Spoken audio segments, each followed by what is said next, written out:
اللہ اللہ اللہ۔ اب صحابہ کرام رضوان اللہ علیہ مجمعین کی کچھ حالات سنتے ہیں کہ صحابہ کرام پر کیا کوئی اس طرح کی کیفیت طاری ہوئی تھی۔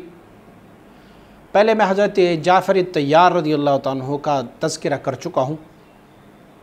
اب ایک اور صحابی حضور نبی اکرم صلی اللہ علیہ وآلہ وسلم مبارک کی حضرت زرارہ ابن اوفا رضی اللہ تعالیٰ عنہ۔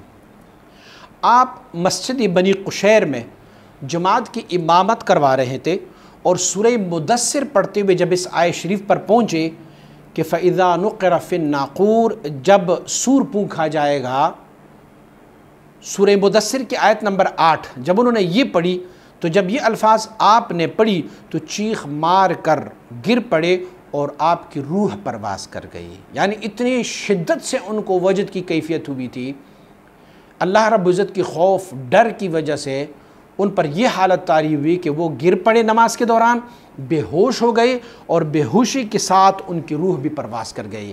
یہ حوالہ الترغیب والترہیب میں ہے، آپ وہاں پر ملاحظہ فرما سکتے ہیں۔ ایک اور صحابی ہے حضور نبی اکرم صلی اللہ علیہ وسلم مبارک کی، حضرت سیدنا ابن عباس رضی اللہ عنہ، حضرت عبداللہ ابن عباس رضی اللہ عنہ روایت فرماتے ہیں۔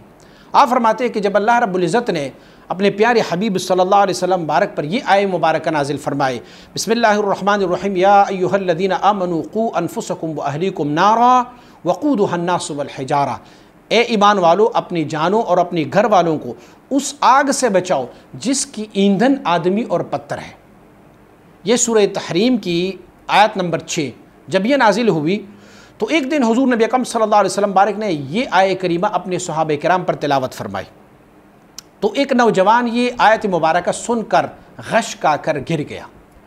تو آپ صلی اللہ علیہ وسلم مبارک نے اپنا دست مبارک اس کے دل پر رکھا تو دیکھا کہ اس کا دل ابھی متحرک ہے، یعنی حیات ہے اس میں، رونق حیات ہے اس میں۔ تو رسول اللہ صلی اللہ علیہ وسلم نے فرمایا کہ اے نوجوان کہو لا الہ الا اللہ۔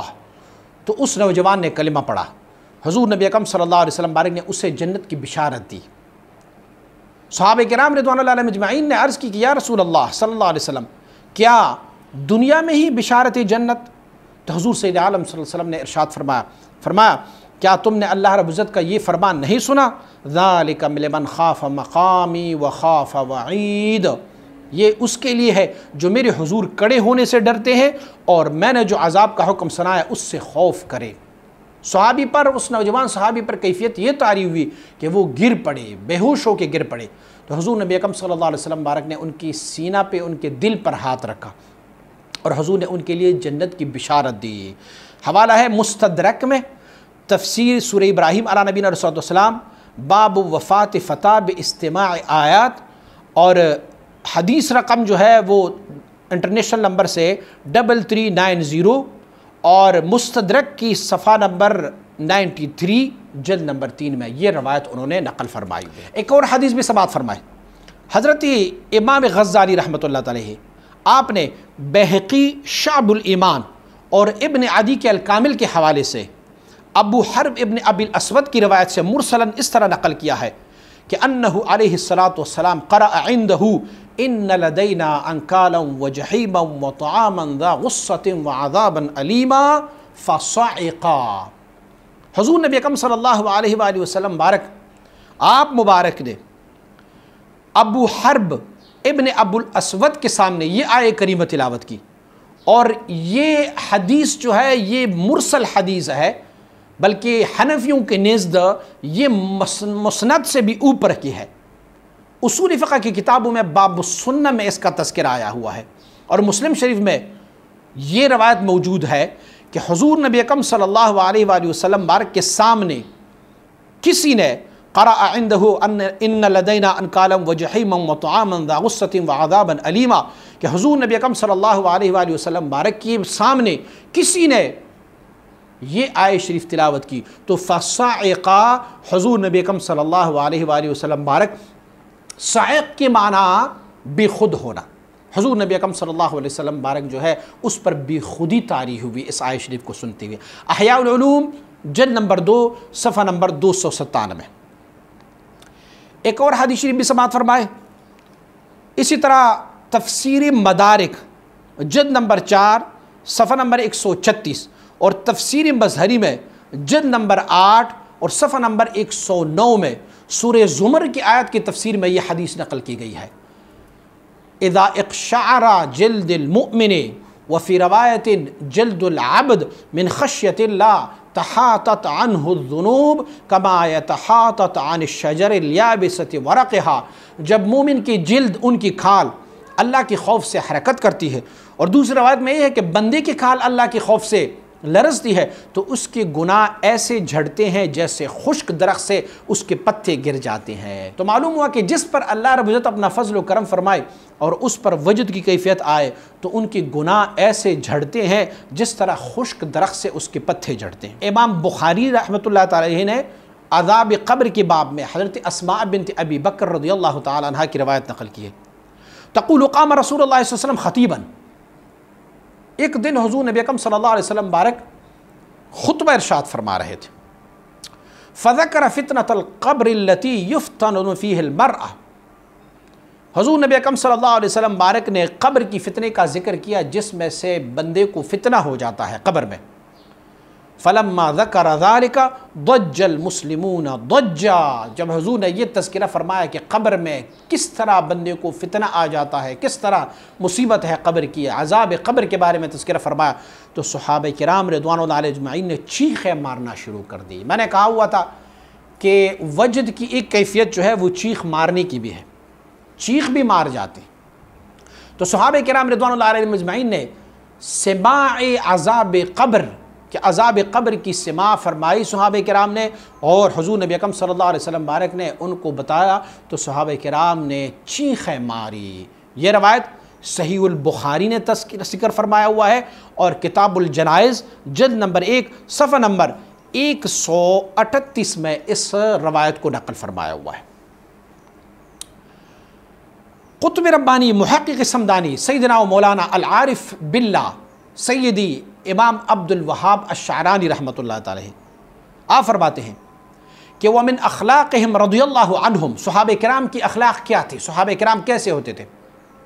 کثرت الخوف من اللہ تعالی اذا ذکر، جب ان کے سامنے اللہ رب العزت کا ذکر کیا جاتا تھا تو ان کو خوف طاری ہو جاتا تھا۔ وَأَحْوَالُ يَوْمَ الْقِيَامَةِ، اور جب ان کو قیامت کی ہولناکیاں بیان کی جاتی تھی۔ وَكَثْرَةُ الْغِشْيَانِ وَالصَّعْقِ اِذَا سَمِعُوا الْقُرْآنَ وَالذِّكْرَ، اور صحابہ کرام جب ان کے سامنے قرآن عظیم الشان یا ذکر کرایا جاتا یا کیا جاتا، اللہ رب العزت کا ذکر یا قرآن عظیم الشان، تو ان کو کیا ہوتا تھا؟ وہ کثرت الغشیان، اس پر بے ہوشی طاری ہو جاتی۔ اور دوسری بات یہ ہے والصعق، وہ چیختے ہوتے تھے۔ یہ دونوں حالتیں میں نے عرض کی کہ وجد کی دو حالتیں ایسی بھی ہیں کہ بندے کو یا تو بے ہوشی کی حالت آ جاتی ہے یا پھر جو ہے وہ چیختے ہیں، چلاتے ہیں۔ یہ حضرت سیدی عبد الوہاب امام عبد الوہاب شعرانی رحمۃ اللہ تعالی علیہ نے اس کو ذکر کیا ہوا ہے، اور آپ فرماتے ہیں کہ وقد قرأ رسول اللہ صلی اللہ علیہ وسلم یوما قوله تعالی ان لدینا انکالا وجحیما وطعاما ذا غصة وعذابا علیما وکان وراءه حمران ابن اعین فخر میتا۔ سبحان اللہ، آپ فرماتے ہیں کہ حضور نبی اکرم صلی اللہ علیہ وسلم نے ایک دن یہ آیت شریف تلاوت کی کہ بے شک تم ہمارے پاس بھاری بیڑیاں ہیں اور بھڑکتے آگ اور گلے میں پھنسا کھانا اور دردناک عذاب ہے۔ تو حضور نبی اکرم صلی اللہ علیہ وسلم کی اقتداء میں ایک صحابی نماز پڑھ رہے تھے، حضرت حمران ابن اعین رضی اللہ تعالیٰ عنہ، وہ گر گئے اور آپ انتقال فرما گئے، آپ جو ہے وہ انتقال فرما گئے، وفات پائے۔ ایک اور واقعے کا تذکرہ فرماتے ہیں وقد قرأ امیر المؤمنین عمر بن خطاب رضی اللہ عنہ یوما اذا الشمس کورت، سورہ تکویر، حتی بلغ قوله تعالی واذا الصحف نشرت فخر مغشیا علیہ وصار یضطرب علی الارض ساعتا طویلا۔ سبحان اللہ، امیر المومنین حضرت عمر بن خطاب رضی اللہ عنہ نے ایک دن یہ آیت کریمہ پڑھی کہ اذا الشمس کورت، اور پھر جب یہ پڑھی کہ جب سورج لپیٹ دیا جائے گا تو آپ جب وَإِذَا الصُّحُفُ نُشِّرَتْ، جب نامہ اعمال کو کھولے جائیں گے، یہاں پر پہنچ گئے تو بے ہوش ہو کر گر پڑے اور کافی دیر تک زمین پر پڑکتے رہے۔ سبحان اللہ، یہ روایت نقل کی ہے امام عبد الوہاب شعرانی رحمۃ اللہ تعالی نے الانوار القدسیہ میں یہ روایت نقل کی ہے۔ وکان وہب بن منبہ رحمہ اللہ تعالی یقول کان ابراہیم الخلیل علیہ الصلاۃ والسلام اذا ذکر، جب حضرت ابراہیم علیہ نبینا علیہ الصلاۃ والسلام اذا ذکر خطیئتہ، جب وہ اپنی خطا کو یاد کرتے تو یغشی علیہ، اور وہ بے ہوش ہو جاتے، اور حتیٰ کہ کیا ہوتا وَيَسْمَعُ وَجِيبَ قَلْبِهِ مِن مَسِيرَةِ مِيلٍ، حتیٰ کہ ان کی جو دل کی آواز ہے، سبحان اللہ، جو دل کی دھڑکن ہے وہ اتنے دور سنائی دیتی تھی جیسے 1 مہینے کے مسافت سے سنائی دیا جاتے تھے۔ فَيُقَالُ لَهُ تَفْعَلُ ذَلِكَ وَأَنْتَ خَلِيلُ الرَّحْمَنِ، کسی نے ان کو کہا تمہاری یہ حالت ہو جاتی ہے اور حال یہ ہے کہ تو خلیل الرحمن ہے، اللہ کا خلیل ہے۔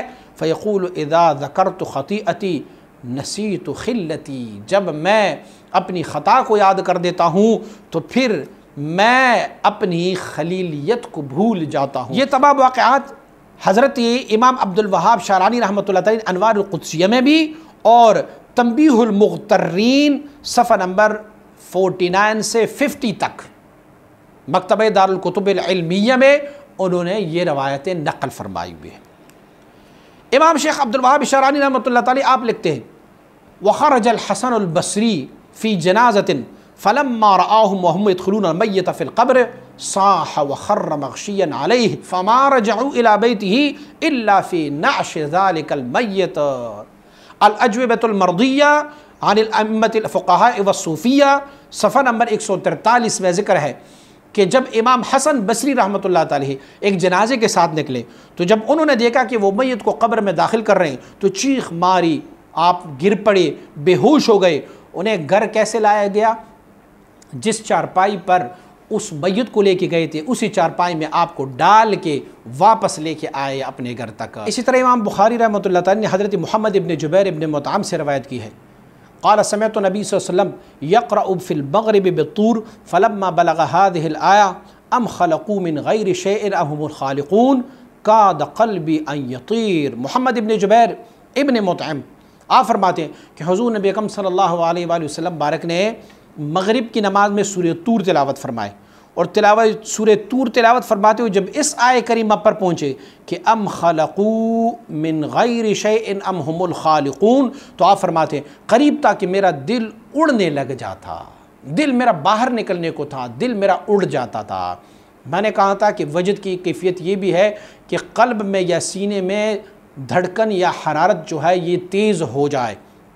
تو حضرت مطعم محمد ابن جبیر ابن مطعم رضی اللہ تعالیٰ عنہ آپ مبارک فرماتے ہیں حضور نبی اکرم صلی اللہ علیہ وسلم کے پیچھے میں نے نماز پڑھی تو آپ نے جب یہ آیہ شریف تلاوت کی تو قریب تھا کہ میرا دل میرے کلیجے سے باہر نکل آئے جیسے طیران کر دے۔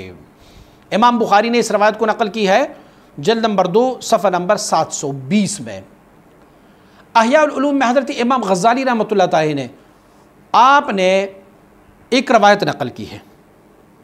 آپ انس بن مالک رضی اللہ تعالیٰ عنہ سے روایت فرماتے ہیں کہ ایک دن میں حضور نبی اکرم صلی اللہ علیہ وسلم بارک کے ساتھ تھا اذ نزل جبریل علیہ السلام، جبریل علیہ نبینا علیہ السلام تشریف لائے، فقال یا رسول اللہ ان فقراء امتک يدخلون الجنة قبل الاغنیاء بنصف یوم۔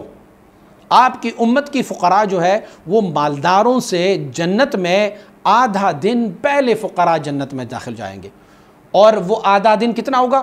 فہوا 500 عام، 500 سال ہوں گے۔ ففرح رسول اللہ صلی اللہ علیہ وسلم، حضور بہت خوش ہوئے اس بات سے۔ قال آفیکم ینشدنا، کہا آپ میں سے کوئی شاعر ہے، کوئی ایسا بندہ ہے جو ہمیں کچھ سنائے، کوئی شعر سنائے۔ فقال بدویون، ایک بدوی بندے نے کہا، ایک پنڈو بندے نے کہا انا یا رسول اللہ، میں شعر پڑھتا ہوں۔ تو حضور نے فرمایا بتاؤ کیا شعر ہے؟ انہوں نے شعر سنا، قد لسعت حیۃ الہوا کبدی فلا طبیب لہا ولا راقی الا الحبیب الذی شغفت به فعنده رقیتی وتریاقی۔ انہوں نے یہ شعر پڑھا، فتواجد رسول اللہ صلی اللہ علیہ وآلہ وسلم، حضور وجد کرنے لگے، وتواجد الاصحاب معه، اور صحابہ کرام بھی وجد کرنے لگے. حتی سقط ردائہ عن منکبتیہ، حضور نبی اکرم صلی اللہ علیہ وسلم نے اتنی وجد فرمائی کہ آپ مبارک کا چادر مبارک آپ کے کھندے مبارک سے گر گیا. فلما فرغوا، جب سب فارغ ہوئے، آوا کل واحد منہم مکانہ، ہر بندہ اپنی اپنی جگہ پر بیٹھ گیا. تو معاویہ ابن ابی سفیان رضی اللہ تعالیٰ نے عرض کی، ما احسن لعبکم یا رسول اللہ، یہ کتنا زبردست کھیل تھا، کتنا خوبصورت کھیل کھیلا آپ لوگوں نے. تو فقال رسول اللہ صلی اللہ علیہ وسلم، حضور نے فرمایا، مہ یا معاویہ، ایسا مت کہنا کہ یہ کھیل تھا. فرمایا لیس بکریم من لم یہتز عند ذکر الحبیب، فرمایا وہ تو کریم بندہ ہی نہیں ہے کہ جو اپنی محبوب کا ذکر سنے اور اس پر کوئی کیف طاری نہ ہو جائے. ثم قسم رداءہ، پھر حضور نبی اکرم صلی اللہ علیہ وسلم نے اپنی ردا، اپنی چادر مبارک جو آپ کے کاندھے مبارک سے گری تھی، اس کو نکال کے اسے تقسیم فرمایا. بین من حاضرہم، وہ لوگ جو آپ سامنے تھے صحابہ کرام، ب400 قطعات، 400 ٹکڑے کر کے اس اپنی چادر مبارک کو تقسیم فرمایا. اور یہی جو ہے وہ اہل چشت اور اہل قادریہ اور اہل سہروردیہ، وہ یہی کہتے ہیں کہ سماع کے دوران اگر صاحب پر کوئی کیفیت طاری ہوئی، مجلس کی صدر پر، صاحب مجلس پر، شیخ پر کوئی کیفیت طاری ہوئی اور ان کے جسم سے کوئی چادر گری یا ان کا کوئی عمامہ گرا، تو وہ تقسیم کیا جائے تبرکن. اس روایت کو حضرت امام غزالی رحمۃ اللہ تعالی نے احیاء العلوم جلد نمبر 5 صفحہ نمبر 121 پر، اور التفسیرات الاحمدیہ انہوں نے ذکر کی ہے صفحہ نمبر 607 میں، یہ انہوں نے ذکر کیا ہوا ہے. تو معلوم ہوا کہ حضور نبی اکرم صلی اللہ علیہ وسلم بارک نے ایک بہترین خطاب سننے کی وجہ سے کہ اللہ کریم نے جبریل علیہ السلام کی زبانی وہ خطاب نازل فرمائی تھی کہ حضور کی امت کی فقراء جو ہے وہ مالداروں سے 500 سال پہلے جنت میں جائیں گے. تو حضور نے یہ سماع فرمائی اور سماع کی وجہ سے آپ پر جو ہے وہ وجد طاری ہوا. امام غزالی رحمۃ اللہ تعالی نے احیاء العلوم جلد نمبر 2 صفحہ نمبر 304 پر ایک حدیث شریف نقل کی ہے، اور یہ حدیث شریف امام جلال الدین سیوطی رحمۃ اللہ تعالی نے الحاوی الفتاویٰ میں ذکر کیا ہوا ہے. آپ جو سالکین پر حالت طاری ہو جاتی ہے کہ جس میں وہ چلانگے لگاتے ہیں، وہ دوڑتے ہیں اور وہ رقص کرتے ہیں، اس رقص کی اصل اور اس دوڑنے کی اصل انہوں نے بیان کی ہے. روایت انہوں نے نقل کی ہے کہ صلح حدیبیہ کے موقع پر حضرت حمزہ رضی اللہ تعالیٰ کے صاحبزادی حضرت عمارہ رضی اللہ تعالیٰ عنہ کی پرورش کے لیے حضور نبی اکرم صلی اللہ علیہ وسلم نے فرمایا کہ کون ہے کہ اس کی پرورش کر لے. تو حضرت علی کرم اللہ وجہ کو منتخب فرمایا گیا. حضرت جعفر رضی اللہ تعالیٰ عنہ اور حضرت زید بن حارثہ اور حضرت علی کرم اللہ وجہ کے درمیان اس پر ایک اختلاف پایا گیا. ایک نے کہا میں کفالت کروں گا، دوسرے نے کہا میں کفالت کروں گا، تیسرے نے کہا میں کروں. سب کے درمیان جب نزاع واقع ہوا، اختلاف واقع ہوا، تو انہوں نے حضور نبی اکرم صلی اللہ علیہ وسلم بارک کی بارگاہ میں عرض کی. سب میں سے ایک ایک نے اپنا دلیل پیش کیا. ایک نے دلیل پیش کیا، حضرت علی کرم اللہ وجہ نے فرمایا انا اخذتها وہی بنت عمی، یہ تو میرے چچا کی بیٹی ہے، میں حقدار ہوں. جعفر رضی اللہ عنہ انہوں نے بھی کہا یہ بھی میری بھی چچا کی بیٹی ہے، میں زیادہ حقدار ہوں. اور جعفر رضی اللہ عنہ نے دوسری دلیل بھی پیش کی. انہوں نے کہا کہ ان کی خالہ بھی میری زوجہ ہے، فلہذا میں زیادہ حقدار ہوں کہ یہ میں لے لوں. زید رضی اللہ عنہ انہوں نے کہا یہ میری بھائی کی بیٹی ہے، اسی لیے میں زیادہ حقدار ہوں. تو سب نے اپنا فیصلہ حضور نبی اکرم صلی اللہ علیہ وسلم بارک اپنا نزاع لے کے گئے، حضور کو فیصل بنا دیا کہ آپ ہمارے لیے فیصلہ کر لیں. تو حضور نبی اکرم صلی اللہ علیہ وسلم فقضا بها النبی صلی اللہ علیہ وسلم لخالتها، حضور نے فرمایا کہ ان کی خالہ چون کے حضرت جعفر رضی اللہ عنہ کے تحت ہے تو اسی لیے ان کو خالہ کے حوالے کی جائے. اور حضور نبی اکرم صلی اللہ علیہ وآلہ وسلم بارک نے فرمایا خالہ ایسی ہے والدہ کے بعد جیسے والدہ، تو فلہذا ان کے حوالے کیا. تو حضور نے پھر تینوں کو الگ الگ خطابات سے نوازا. حضور نبی اکرم صلی اللہ علیہ وسلم نے حضرت علی کرم اللہ کو فرمایا فقال لعلی انت منی و انا منکا، تو مجھ سے ہے اور میں تجھ سے ہوں. تو کیا ہوا؟ علی کرم اللہ وجہہ نے جب اتنی بڑی خطاب سماعت فرمائے تو کیا کیا؟ فحجل علی، علی کرم اللہ وجہہ نے حجل فرمائے۔ میں آپ کو تعریف بتاؤں گا کہ حجل کس کو کہتے ہیں۔ وقال علی جعفر، امام جعفر رضی اللہ تعالیٰ عنہ کو آپ کو فرمایا اشبہت خلقی و خلقی، فحجل جعفر، جعفر رضی اللہ عنہ نے بھی حجل فرمایا۔ وفی روایت، ایک روایت میں ورقص جعفر، وقال لزید، زید کو کہا انت اخونا و مولانا، تو میرا بھائی بھی ہے اور ہمارا مولا یعنی آزاد کردہ غلام بھی ہمارے ہو۔ فحجل زید، زید رضی اللہ عنہ نے بھی حجل کی۔